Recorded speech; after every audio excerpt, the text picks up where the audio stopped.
G'day, guys. Welcome to the Thunder from Down Under podcast. I'm your host, Graham Solomon. Go to the Graham Solomon Thunder from Down Under YouTube channel and belt the subscribe button. Hit the bell icon so you can become part of the family.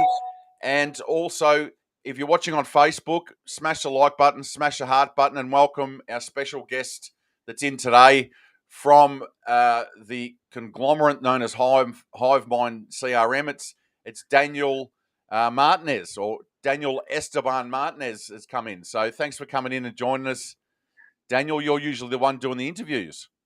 I am. I like being on the other side sometimes because I like it switches it up sometimes, Yeah, well, that's right. So I've had a few people on that actually do podcasts, and they say, "Oh, wow, it's a bit strange coming in as a guest and talking," but you do all the hard work. You deserve to relax and talk about yourself a little bit. You talk about your business and what you do. So, no, it's cool. Thanks for coming in. We've been trying to catch up for a while. We've had to reschedule a few times. It was my fault initially, but I appreciate you circling back around and coming in the Thunderdome and coming on the Thunder from Down Under podcast. Now, what I usually do, Daniel, is I usually, just so the audience can get to know who you are and what you do, is I usually just get you to go sort of in your backstory and how you got into this crazy real estate space way back when, and then just go through your journey and how you got to the business that you're involved in now. And obviously you do some speaking, you do some podcasting, you do a heap of other things. So if you could just share your journey with the audience, that'd be great, just so they can get to know who Daniel is. Yeah, sure. So right now I'm 30 years old. I started entrepreneurship when I was 25. I used to be a truck driver. I used to load trucks back in the day. I did a few sales jobs early on, but eventually pivoted into like the transportation industry and forklifting. Eventually got into truck driving when I moved to Atlanta. I knew I wanted to do entrepreneurship, but there's like no great time to do it. And when I found out my wife was pregnant, I was like, I have to do it now because there's no better time than the present. So that was about almost 5 years ago. So I worked my butt off for a whole year trying to make some money. Started a trucking business. My first business I started. I ran that for 2 years and wasn't really making as much money as I needed it to. So pivoted into real estate. And then now I do real estate software and data company. And we're starting a media company and a lead distribution company. So it's kind of turned into a lot of different things over the years. So you're sort of starting to expand it out now, because all these things sort of add on, don't they? They click onto each other once you get into it. When you started, Daniel, did you start with like wholesaling first, or what did you do first? Fix or flip or anything, or what? Yeah, so I started wholesaling first. So when I started learning about real estate in general, I'm a product of podcasting, which is why I try and contribute as much as I can on the front end. Right now, just because I'm a product of it. So I've kind of come full circle now, where I'm producing and releasing my own podcast. So when I used to truck drive, you have a lot of time on your hands, so that's why I used to listen to podcasts a lot. Yeah. But it was one of those things where like you don't really know where you're going to go. You just got to go forward. Yeah, that's exactly right. That's exactly right. I think a lot of people enter the real estate space that way. They're doing something else, and especially with wholesaling, you can do it as a bit of a side hustle, can't you? Like you said, you can drive the truck, you can listen to podcasts, you can educate yourself, watch a bit of YouTube when you get home. You can do some text blasting either side and some phone calls either side. So a lot of people do get into it that way, and then some people, like you say, go the other way. They then get into real estate associated products or businesses, or go into a niche. So yeah, it's not always one size fits all, is it? And like you said, you had the pressure on you. You had a bit of pressure on you. You had to start making some money for the family. So there's nothing like having your back against the wall to get motivated, is there? Yeah. It definitely, like I said, it might not have been the best option, but it was the option I took, and it's kind of made itself worthwhile over the long run. But it's just a lot of everything, man. You just got to be consistent. I say this all the time, is that a lot of people will never start. So by you starting, you're above the rest. And what separates you from the people that start is you being consistent. If you're consistent after you start, you're going to make it. It's got to be Yeah. consistent. And you've always been a bit like that. You just sort of take action straight away. You think, right, I'm going to do this, and bang, you just jump in and sort the details out later. Just start getting a bit of momentum. Yep. Yeah, yeah. Which is like you said, a lot of people that stay in business, it's because they're action takers. So I think a lot of people are like that. I mean, if you overanalyze stuff, you get that analysis paralysis a lot of the time, and then you don't actually move. But that brings me to the question, Daniel. How did you stumble across like CRM? Were you using a CRM and thought I could do better than this, or I need something better than this, or how did that come about? It was a pain point, man. So like everybody in the real estate space uses Podio, and it's like the number one people that people go to. And if you've used Podio, you know how much of a pain it is. So when I realized how much of a pain factor it was and how archaic it was, I saw opportunity to start HiveMind, and that's why I just dove into that because I know when you're coming into business, you're always trying to find where the consumer's pain point is. If you're an investor, you need to find out where sellers' pain points are to find more business. So it's just figuring out what the pain points are and digging in and figuring out your niche and just go straight in, man. It'll sort itself out. What were you like with tech? You see, you're a truck driver. Most tradesmen or truck drivers aren't traditionally tech people. Did you do a bit of tech at school? Or did you just have to start from scratch? So that's a great question. I am lucky that I was born in Gen Z, and Gen Z and the millennials, they have ability to kind of they've seen everything. Like I remember when I was younger, my brother used to do his like term papers on a typewriter. Like I remember that. Well, when I got to school, they actually had computers, so we used to type it on computers. I remember like he would have to like he couldn't mess up his typing because if they had an error, they'd mark him against it. So he had to type perfectly and no backspaces because you could see where it blocked out the ink where you went back.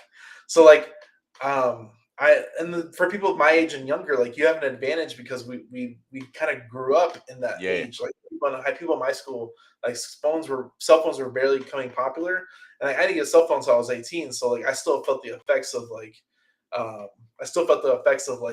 hey, like every kid now that's 10 years old and older has a cell phone. Like I didn't get a phone until I was 18, and it was a flip phone. But like my parents was like, hey, if you need a phone, ask the kid next to you. And I'm like, okay, because they got a phone. type of deal. So it was one of those things where the people older than my generation are like, hey, I'll be here at 4 o'clock. If you're not here, I'm gonna leave you type thing. And if I can't find you, I can't find you. yeah. Well, that's right. I tell stories to my sons when I used to go out, you know, into the city night clubbing. If you got cut from the herd, there was no mobile phones. That was it. Yep. You had to befriend some strangers and go out. You were gone. So Find a that then it's like, payphone. oh, how did you survive, Dad?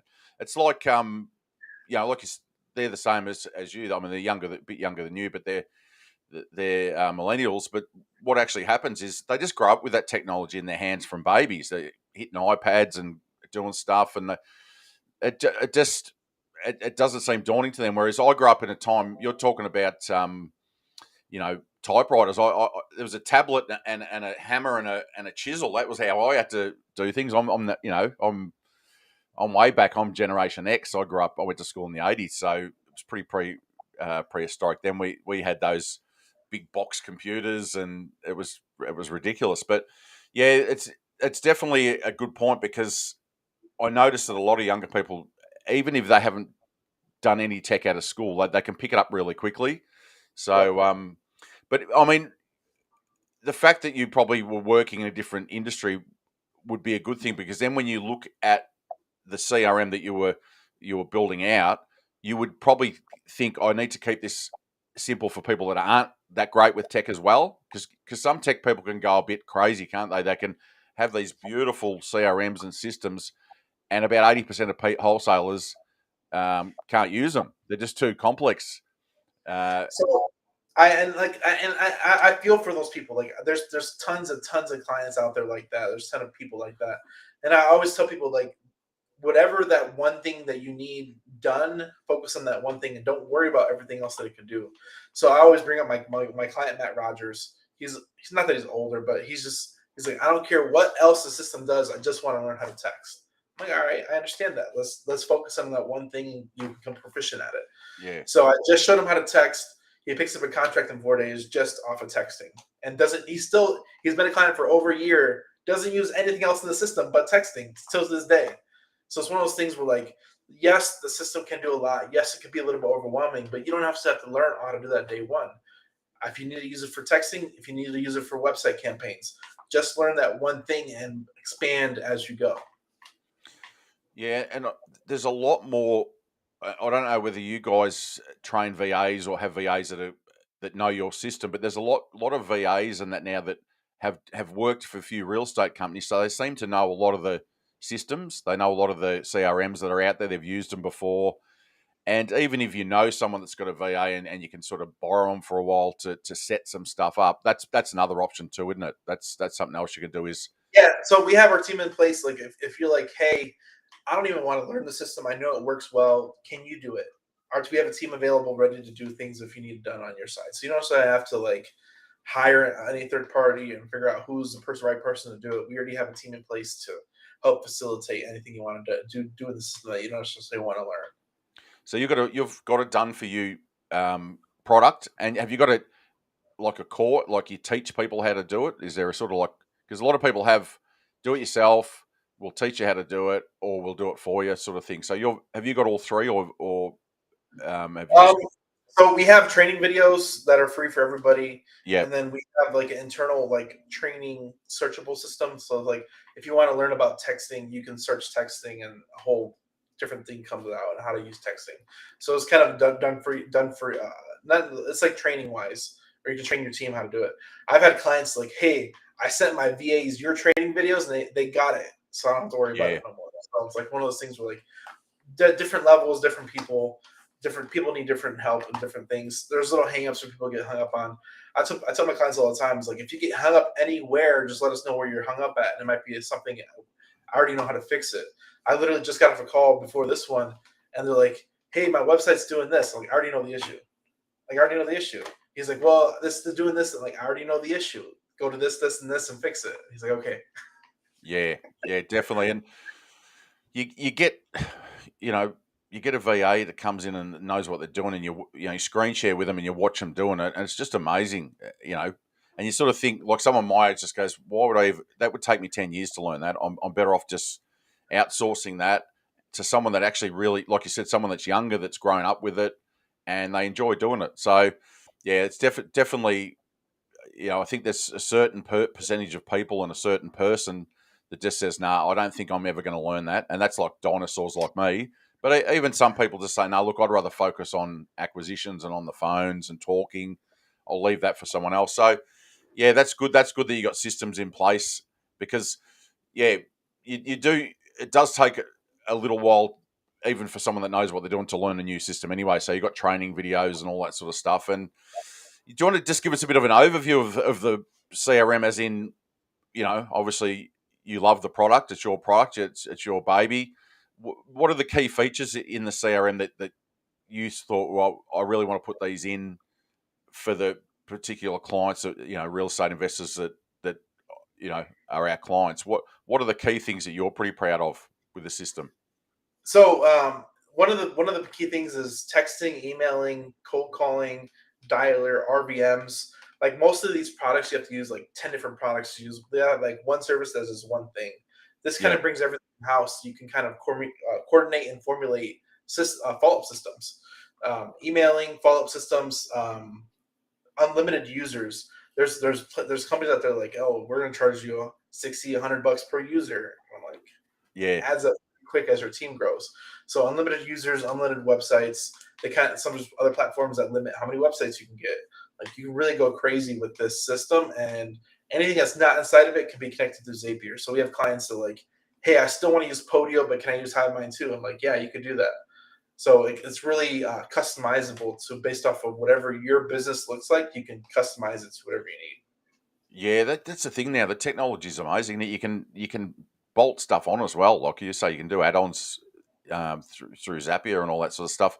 Do you have like drip sequences and that built in? Like, Because Yeah, there's already custom built campaigns, custom built websites yeah, already there. You just add your logo, add your number, and go crazy. so bang, you're And in. I literally built a follow up system, a follow up sequence for a client in 2 minutes, and I'm like, what? And I'm like, I could every lead will get followed up with this one follow up sequence, and like everybody struggles with follow up, but like 30% of your deals are going to come from follow up.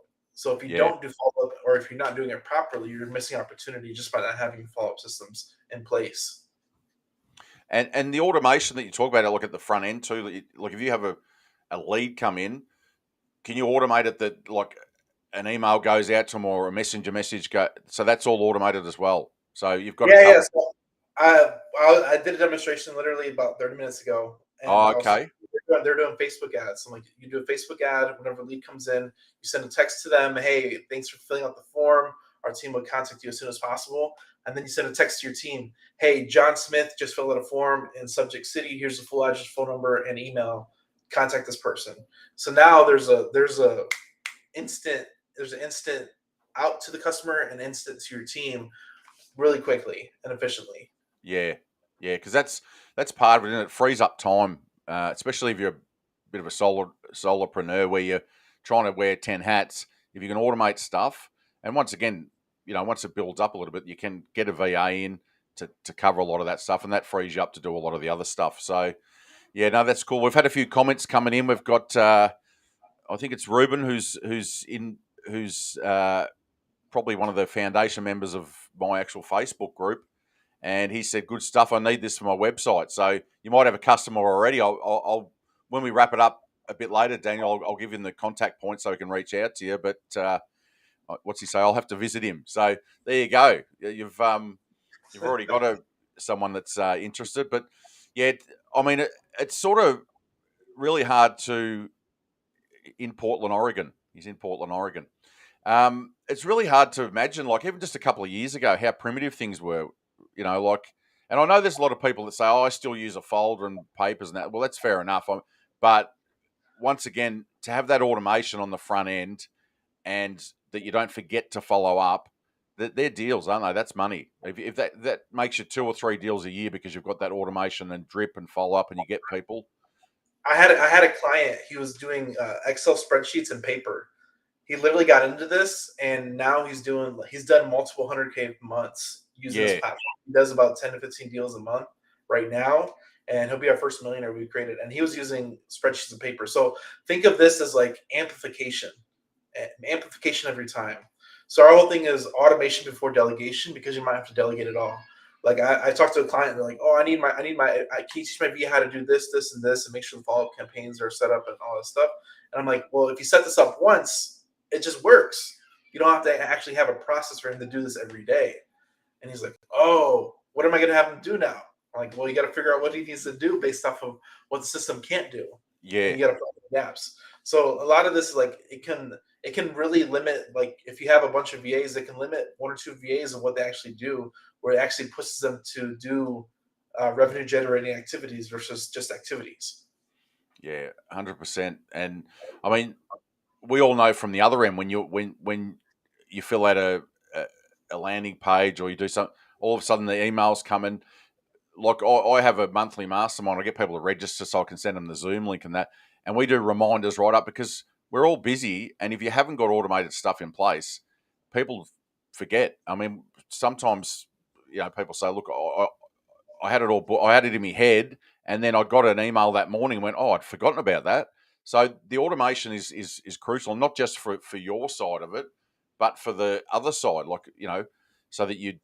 I mean, you think about a motivated seller; they're getting hit from all over the place. If you don't keep following up with them, you'll lose them. Someone else will get them. So yeah, it's very important, and the automation and systems and that is just gone through the roof at the moment. I wish I was a tech head because I, I can see the concept of it and I get really excited, but then when I try and go in and do it, I struggle. So I've got to outsource all that now. But it is pretty exciting with what you can do because it frees up so much time. So yeah, I mean, you can also do social media and all that sort of stuff through it too. So all your leads come through, and you can have messenger, you can have all sorts of bolt-ons, can't you, with it? Yeah, so we integrate with Facebook and Instagram Messenger. So you can set up like auto replies and people reply to certain thing. We integrate with Google My Business. I literally had a client come over to my house, and he has a local like brick and mortar store, and all I did for him was set up his Google and Google My Business and like a simple website that goes directly to his shop. And he said he gets a lot of foot traffic just off having being on Google and Google My Business and the website. Simple Yeah, thing like that. yeah. And I haven't touched his account in like over a year. And I just have that simple basic stuff and just let it go, and it still works. So now you've obviously you've built that up, and you know, like I said, you're doing all the bolt-ons. You're making it like a smooth machine that's just got everything. So I guess every time a client asks you for something, you build something else out, and it just gets better and better.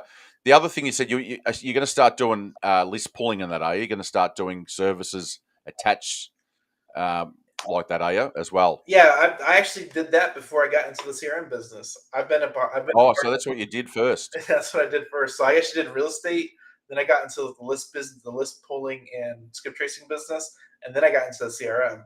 So Oh, okay. a lot of everything that we do is just like I don't force people to like. And there's other companies like you have to use my direct mail company because I make money off of using direct mail. Yeah, you have to use this certain company to do this. I'm like, I don't care. Like, I provide it if you want it. If you don't want it and you want to go to another provider, I'm all for it. Whatever gets you success and makes you win, use it. Okay, so you do the list pull, you do the skip tracing, you got the CRM. Is there any other things you've got, you think you're going to add to that as you go? Like, do Yeah, you keep thinking, oh, we're launching a new program called the Hive Leads, HiveLeads.io. Essentially, it's going to be hot leads delivered instantly into your CRM or phone or whatever CRM we're using in general, whether you're using HiveMind or not. That whole thing is because texting is regulations changing in the U.S., so we're providing like an inbound model. So that's something we've been using for the last 3 years for our real estate business is inbound leads. So we're providing that as a service as well in the future. People that do video content, we're launching a media company, video editing service, just because if you want to bring in, uh, bring in whatever you want to bring in people to educate them based on real estate, whatever we're trying to do. Like so, we're doing a lot of different things in the real estate business in general, but it all correlates into each other. yeah, it all works in with each other. So the, I mean, obviously with the media, that's pretty cool. I mean, so if I come in and said, look, I want to do some videos and some marketing videos, you work with someone like me Yep. and get get it all happening, get it all scripted and filmed and edited and do all that sort of stuff, do you? So, Yeah, it's more of like an editing piece. Like we can transcribe, we can edit your videos, we can create reels, all that stuff oh yeah, just to reach more social media outreach. So, that's handy. Uh, well, I mean, it's not a necessity because we do it ourselves. Like half of my team is social media. I have a social media yeah, manager in house, and I have two editors in house. So, I'm like, man, if we're doing this for ourselves, we can offer this as a service as well because it's something that we're doing at a high level. yeah. Once again, that's all time, isn't it? If you know, so you're saying that I basically send you, say, a podcast, and you pull the highlights out of it. You do reels, you do content, and yeah, so you can get about 3 or 4 different, social media, little TikTok videos and all that sort of stuff. So Yep, once again, you can outsource it and save a bit of time because yeah, it's I've done a bit of that myself, and I struggle with that as well. So it's I'm trying to hard. outsource as much as possible, and I think a lot of people are the same now, Daniel. I think a lot of people say, look, I'd rather just try and I'm good at talking on the phone. I'm good at getting buyers. I'm good at this and that. They just don't. You know what I mean? You can't do everything. It's just getting so fast paced now that you just can't do everything. So I think guys like yourself that are building sort of done for you products and a heap of products in one place, people are just coming and just parking in one place and saying, right, if they like you as a person, they like your business ethic, they like your team, they'll just come and say, look, you do that. Just give me a price for the month. I'll pay that. And I just know that that's a part of my business expense, which when with we were talking before about the automations and the follow up. If it gets you another couple of deals per year because you're actually organised and someone's presenting you professional, that pays for the whole thing for the year anyway. Yep. So I think a lot of people are starting to wake up to that. Instead of working 18 hours a day and trying to grind and trying to do it all themselves, you have to actually, with technology and everything, now you have to embrace it, and you have to get people that like yourself that that are really good at it and have good teams. Yeah, I was talking to my partner, and he said that just by him doing podcasts and him being online, as far as like Googleable, being on Google, he's gotten like 5 or 6 deals just brought to him just because people build instant credibility and trust him just because he's online. Absolutely, yeah. That's I've spoke to a fair few people that do that. They use their podcasts and a few other things, and they actually really, promote. It's sponsored by, and that's something I'm thinking about doing too. Is sponsored by my actual real estate business, so that you plug in it. And anyone's got any JV, and that's part of exposure. So Yep. people are starting to rise up. Like you said, with one bit of content now, you're getting about 8 different bits of content, reels, or you've got to. That's the way it's going now. You've got to be seen everywhere, and that could be another 3 to 5 deals for the year. So, um, a guy I used to work with when I was in the trade businesses for years. He used to always talk about false economies. You try and scrimp and save, and you try and do all this yourself, and it's a false economy. Once you actually realize that you outsource this to, and a couple other things to experts, all of a sudden you're making twice as much money. So you've got to get your head around that, and you've got to take that leap of faith. It translates everything through life. So like I always bring this to like individual perspective. So like I used to cut my grass. I used to cut my grass all the time, and it was something I did every 2 weeks. Cut the grass, cut the grass, cut the grass. And there was a point where like I don't want to cut the grass anymore. I can hire an expert that's going to make it look 10 times better than me because it's better equipment, and I'll do it in 20 minutes. Whereas me, it's going to take me an hour. So if I can Yep. pay him to do it in 20 minutes, I'd rather not do it. Yeah, absolutely, absolutely, and that, yeah, you've just got to outsource and make the most of your time, because your time, that hour, if you spend that hour, well, firstly, you probably, if you're at home, you'll spend it with the family, which is better. Yeah. But let's say you spend that an hour, and you did extra work, that could produce enough money to pay for him for 5 years. So you've got to think like that. Yeah, and that's what people are starting to wake up to now is, hey, I can't do all this myself, and I need to find the right people. So it's, once again, I mean, there's plenty, yourself, there's a lot of people coming out with CRMs, there's a lot of people coming out with all this, but you've got to find the right fit for you, don't you? You've got to find the right fit, and once you actually find the right fit, it's like any service, like you said, lawn mowing, tradesman, a good, realtor, someone else, they're your person.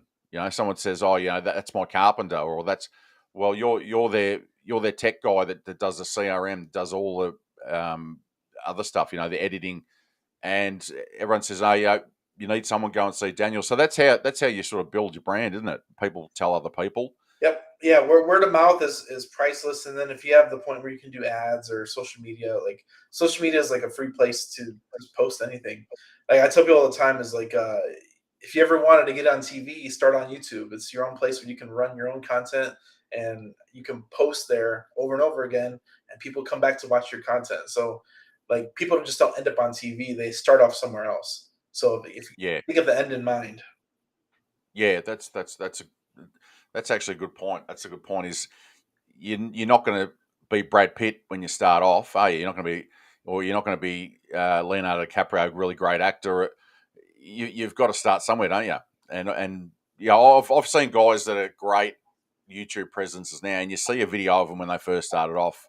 Actually, I interviewed a guy, and he's in digital marketing, and and he's really well polished. He does public speaking, does all that stuff, and when we jumped off the interview, he said, "Oh, I was terrible. I keep this one video, my first ever, video that I did, and I show all my students, people that I mentor, and they just look and go, oh wow, I think I can do this now." And he sent it to me, and it wasn't, like, it wasn't great, but it wasn't as bad as I thought it was going to be. But he said, you've got to start somewhere. Within a couple of years, all of a sudden, he's talking on stages. He's doing that stuff. So I think a lot of people forget that everyone starts off as a beginner, and you've just got to keep the faith, and you just got to keep practicing. But one thing I sort of want to back, and you talked about inbound leads. The ears pricked up when you said about inbound leads. Can you explain your system you got with that? I think a lot of people would like to hear that. Can you? So there's different types of leads. Outbound, a lot of people do outbound. You got to pull the list, you got to target the list, you got to work the list, you got to follow up the list. It works. All these marketing techniques work. But for us and what our business, we like inbound. Inbound is somebody who already qualifies themselves to sell their property. Hey, whether it's keyword research and they will hit your website. Hey, I have property 123 Main Street. I want to sell it. Now you're no longer chasing that person. They're coming to you. So there's a lot of different forms of inbound leads that we like as a whole. So we like Facebook, we like YouTube, we like Google leads, just really come inbound. It doesn't even matter. Inbound is the way to go. So bandit signs, inbound lead. If you do anybody that's ever done bandit signs, like it's hit or miss, but they're inbound leads. You just answer the phone. Yeah. The worst Yeah. thing you can do with inbound leads is not answer the phone. So same thing with PPC. If you set up PPC and you don't answer the phone, you're wasting your money. So Yeah. I always advise people, if you're going to go into the inbound leads, make sure you answer the phone because people are going to start calling. Yeah. And if you're busy and you think you might not be able to get it, have one of those services that answers your phone for 4 or 5 hours a day. Yep. So yeah, definitely inbound is a lot more of a pleasant phone call than outbound cold calling. Yep. Yeah, I think it's the way to go. Did you say something about like text? Did you say text message inbound? Did I hear you say that, or was I? So text How does message. that work? So it's. I mean, there's a form. So like even like direct mail can be a form of inbound leads because you send out direct mail and you wait for them to respond. Same thing with texting. You can reach out and touch a lot of people through texting, and then it's just a matter of waiting for them to respond. So like it's outbound, but it's also inbound too because not everybody's going to respond. So it's like a different Okay, it's like a so different yeah, version so, of inbound leads. yeah, But there's a lot of things that are like inbound, but it's just there's like true inbound leads is like Google PPC, yeah. Facebook ads, YouTube ads. All those are true inbound leads where they're qualifying themselves to fill out the form and then you just collect the information. Yeah, do you have a certain or certain text templates that are a little bit more not sort of like a lot of people text and say I want to buy your house. Do you have you learnt to craft ones that are a little bit more that they reach back out to you? Is there a certain system that you believe because you're in the business that if you are a little bit more subtle, then they'll come back to you if you keep them on a drip and do you know what I mean? Like Yeah, yeah, yeah. instead of saying, "Hey, how you go?" Like when you do cold call, instead of trying to close someone on the first deal, you just break the ice and you find out a bit of information. You say, "All right, look, I'll give you a call back to." You know what I mean? Is there certain things that you've worked out with that? I have a client and this is his trick. He'll misspell words on purpose. And the reason why is because people have like the itch to correct people and he'll misspell words. Like a really like easy word, he'll just misspell it. And then people are like, "Oh, you mean this?" And I'm like, "Yeah, yeah, I meant that. Do you have a property you want to sell?" That's actually it's funny. I remember I misspelt something and it goes out to 5,000 people, and a fair few people corrected me. A fair few people corrected me. I actually had a guy once, and I thought, "Wow, that's brilliant, mate." I text message, and he says, "Listen, I get these all the time. What I would do," and he wrote like a text that he would do, and he goes, "Wouldn't you be better off saying, hey," and he didn't get that it was mass. I mean, he must have thought I was just texting one at a time, but it was a really good point. He said, "Wouldn't you just write, hey, um, your property at 123 Main Street, I think it'd be roughly worth this much. Would you be interested in talking about it? If have you been thinking about selling? Would you be interested in talking about rather than go straight for the throat?" And I thought, wow, that's really. So I used to get a little bit of feedback off people. You obviously you get cussed out and you get threatened and you get all that, but there's some people that got some really good ideas. I wrote that one down. I thought that's a good idea, mate, because you got the direct mail where you actually can do it. They can do it. So you got the Zillow price, and you say, "Oh, you send them a direct mail piece and basically saying, well, Zillow's saying your property's worth this. If you'd like to sell, we'd like to talk to you." And then obviously from there, oh, that's what Zillow says, but we need, what about the repairs? But it's like you said, it's to get people ringing you back. And this guy had a great idea, and that was just off a text message. And obviously, yourself, like text messaging is a lot cheaper than direct mail. So if you can Yeah. get those responses and misspell a few things and do things a little bit differently, you can have a huge success rate. And I guess you see that with your clients, like you said, Well, you see, so the key is that it takes like 7 to 12 contacts to get a contract. So Yeah. if you're sending 7 direct mail pieces, it might cost you 60 cents a piece per person. Whereas if you do it through text, it might cost you a quarter. Yeah. What do you want to pay? The quarter or $6? Yeah. Yeah. I think text message, I like text message for the initial, you know, with follow up text messages, because same thing, the fourth message, you get ghosted 3 times, and the fourth message, oh, look, I've been meaning to ring you back, but my daughter's in hospital. I've been down the hospital every night. So I just think those follow ups, and then from there, if you can get on the phone, and then just have, and not try and close some. I mean, some people can close people on one call, but just build up the touches from there. All of a sudden, you've got, you're up to 7, 8 touches, and then you can start, because I think the way the market went being so competitive, people were just, they were pretty sick and tired of just being hit between the eyes. So I think people actually wanted you to be a little bit more creative. So, So but yeah, I mean, you guys are probably on the cutting edge of that. So one of the cool things is that with HiveMind, since we integrate all these different systems, you can be really you can separate yourselves. So you might send a text. First text is going to be like, "Hey, is this John Smith?" And you have a pretty good chance it's going to be John Smith, right? Then you send a text the next day. "Hey, I sent you a text yesterday. Did you get it?" Question mark. And then Yeah, you do a voicemail. "Hey, I might have called. I might have sent you a text a day or two ago. I don't know if you got it. If you can give me a call back, I'd appreciate it." So now you're separating yourselves from everybody else, because everybody's going to do, "Hey, would you like to buy my house? Would you like to buy my house? Would you like to buy yeah, my house? Would you like to buy my house?" yeah, Whereas this, you can kind of customize it because you can separate gaps. So you can send them a big text. "Hey, did you get my text yesterday? Hey, I actually texted you the other day and sent a voicemail. Uh, when's a good time to talk?" And then you can set up a call. "Hey, I sent a text the other day. I sent a voicemail. I don't know if you got it.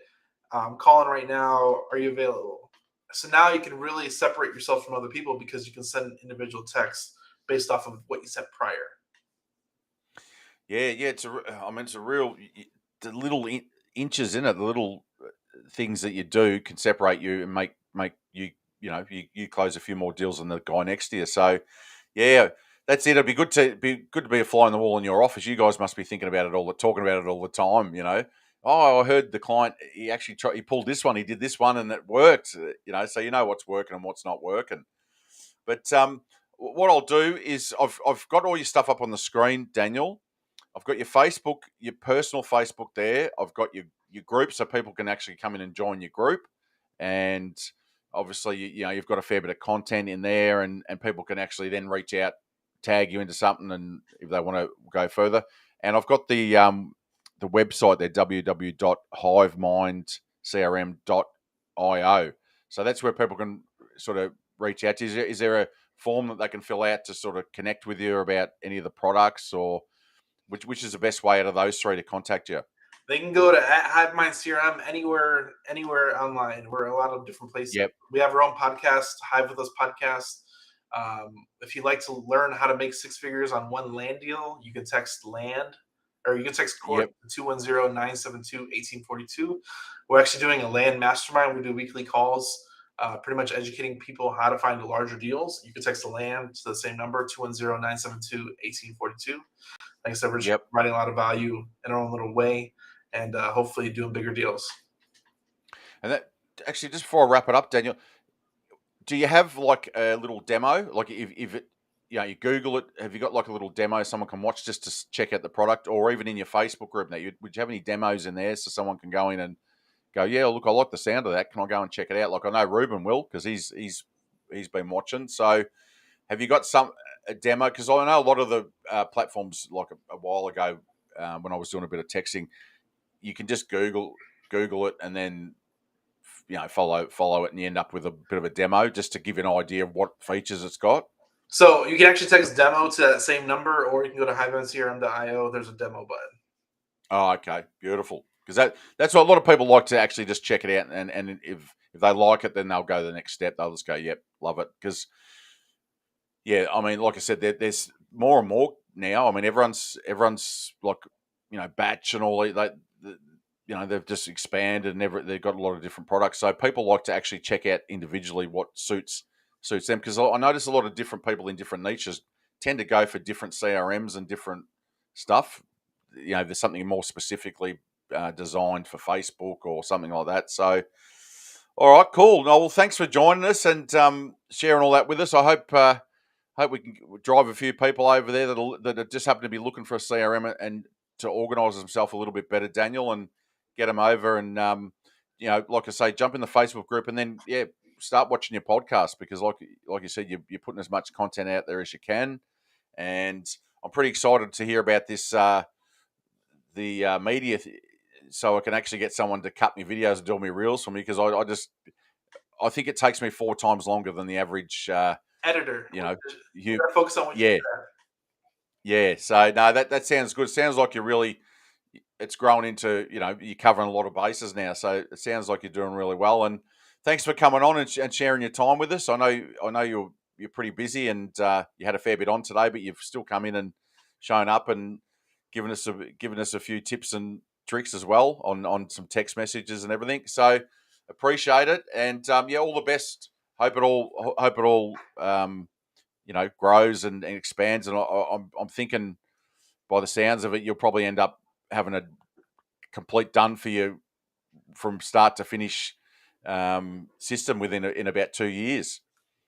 Because, like you said, you start off with a few things, and now you're just adding stuff to it. So that's good. And once again, like I said, a lot of people are trying to get a done for you thing and just say, "Here, Daniel, what do I owe you?"